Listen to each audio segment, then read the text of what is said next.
Hello guys, welcome back to the unboxing tech. तो आज हम देखो पीसी बिल्ड करने वाले हैं 30,000 में, यानी 30K में एक बढ़िया अच्छा खासा पीसी बिल्ड करने वाले हैं। सिर्फ CPU होने वाला है इसमें, डिस्प्ले वगैरह नहीं देखने वाले हैं हम। तो CPU देखना है और वो भी प्रॉपर बढ़िया।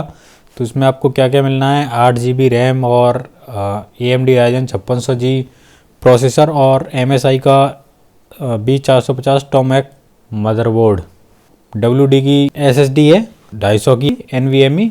और बाकी हम देखो पावर सप्लाई वगैरह और सारा कुछ देखने वाले हैं, और कैबिनेट वगैरह सब कुछ कौन सी है एकदम बढ़िया यूज़ की है हमने, सारी जितनी हो सकी है सबसे बढ़िया चीज़ यूज़ की है हमने, कैबिनेट से लेके हर एक चीज़ तक। और फिर देखते हैं, देखो इसमें कीबोर्ड माउस भी लगा लोगे तो भी कोई 30,000 में ही हो जाएगा आपका, आपके डीलर के ऊपर है। ऑनलाइन देखोगे तो थोड़ा सा महंगा हो सकता है, ऑफलाइन जाके लोगे तो आपको ये पड़ जाएगा 30,000 के में ही, मतलब पूरा पीसी। और देखते हैं कौन कौन से कंपोनेंट वगैरह हैं, सारे के आपको डिस्क्रिप्शन में मिल जाएंगे। और आप ऑनलाइन भी मंगा सकते हो, मैं तो प्रेफर करूँगा आप ऑफलाइन मार्केट जाओ, जहाँ से कि आपको सारी चीज़ हो सकेगी, तो 4-5 हज़ार का फ़ायदा हो जाएगा। और वीडियो को देखो, एंजॉय करो।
तो भाई लोग देखो, आप इसे और भी सस्ते में निपटा सकते हो। देखो मैंने फुल ATX मदरबोर्ड यूज़ किया है, जिस वजह से थोड़ा सा 30,000 का पड़ गया मुझे। अगर आप गीगाबाइट का मदरबोर्ड यूज़ कर सकते हो, DS3 ऐसे कुछ, वाईफाई वाला भी 8,500 का ही मिल जाएगा आपको, तो उसमें आपको ये और सस्ता पड़ जाएगा। तो कुछ इस तरीके का देखो PC, मतलब अपना कैबिनेट वगैरह है, तो सारा कुछ देख सकते हो इस तरीके का है, और ये 30,000 में पड़ जाएगा। और इसे और भी सस्ता कर सकते हो, कैबिनेट थोड़ा सा कम जो के, या और भी थोड़ी सी चीज़ों में इसको कॉम्प्रोमाइज़ हो सकता है। तो आपको 30,000 में प्रॉपर PC पड़ जाएगा एकदम बढ़िया, जिससे आप एडिटिंग गेमिंग वगैरह कर सकते हो। और वीडियो अच्छी लगी हो तो लाइक करो, चैनल को सब्सक्राइब मारो, और वीडियो को शेयर भी कर दो।